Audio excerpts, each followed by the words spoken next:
欢迎来到我们的社团知音童书绘本共读。现在要示范的是 The New Bear at School。示范分两个部分，第一个部分呢是全文朗读，第二部分呢是发音教学。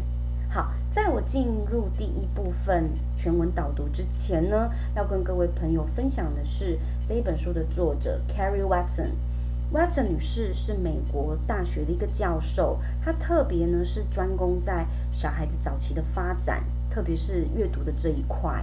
那她非常支持我做学龄前的共读，还有学龄前的认字这方面的一个计划哦。那非常支持我用她的书，然后跟大家在网络上做个分享。那我非常谢谢她。好，那现在呢，我们先进入第一个部分。全文导读。The day that Miss Clark said there was going to be a new animal in the class, everyone was very excited. When Miss Clark said that the new animal was a bear, the other animals squealed with delight.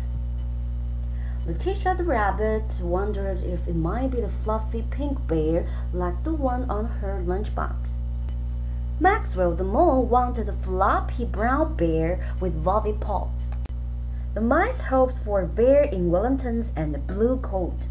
Fergus the fox cub thought any teddy bear would be just fine. So when the classroom door opened and Miss Clark introduced Boris, everyone screamed!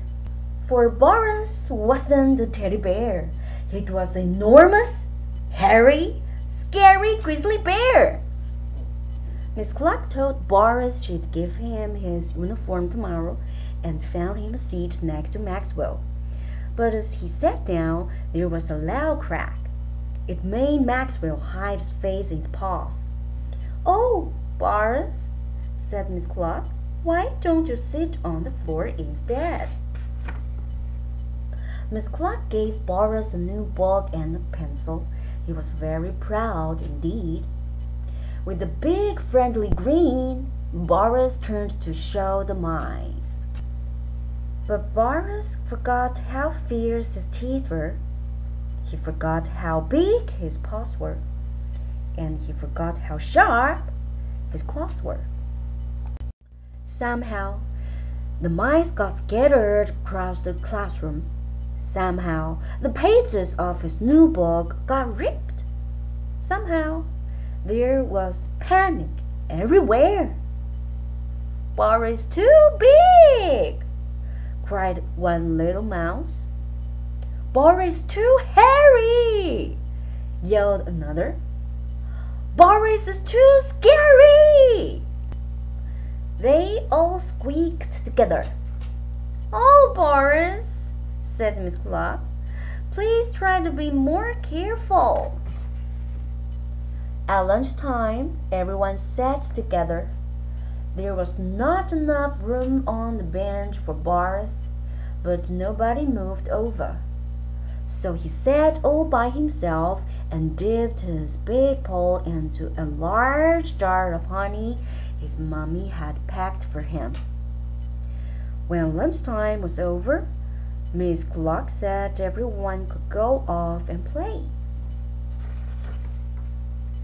The mice began a game of hide and seek. Everyone ran to find a place to hide, but Boris was too big. So Boris shut his eyes and counted instead. 1, 2, 3. "Come to get you!" Boris boomed.Maxwell ran crying to Miss Clark. "Let's go inside and play some quiet games," said Miss Clark. "And Boris, please try to be less scary, dear."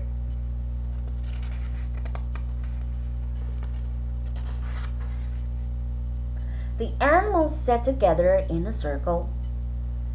There was no space for Boris.Boris had nobody to play with and nobody to talk to.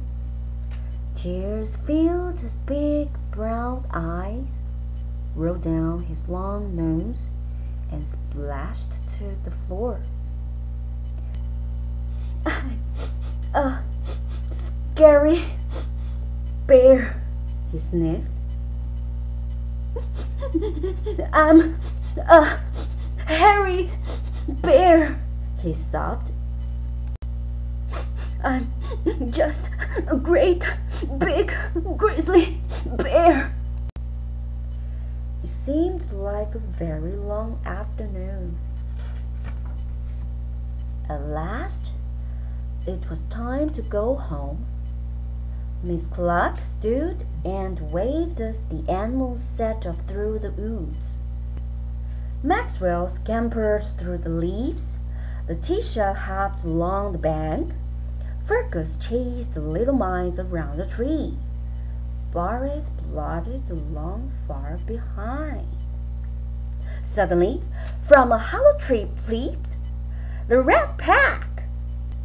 "Well, well, if that isn't the crybabies," said the meanest rat. Letitia, Maxwell, Fergus, and mice trembled while the Rat Pack circled around them. The rats didn't see Boris plodding along the path. All Boris could see was lots of excitement ahead. He wanted to join the fun. Boris stood up tall to greet the new friends with his biggest, whitest bear grin, and yikes! It's a hairy bear! Help! It's a scary bear! Quick run! It's hairy, scary grizzly bear! The rotten rats ran away as fast as their skinny legs could carry them. "But I only wanted to say hello," called Boris. When Boris turned around, the other animals cheered. "Boris is a hairy bear," they sang. "Boris is a scary bear," they chanted. "We're so glad that Boris is our grizzly bear." Suddenly, Boris felt very shy.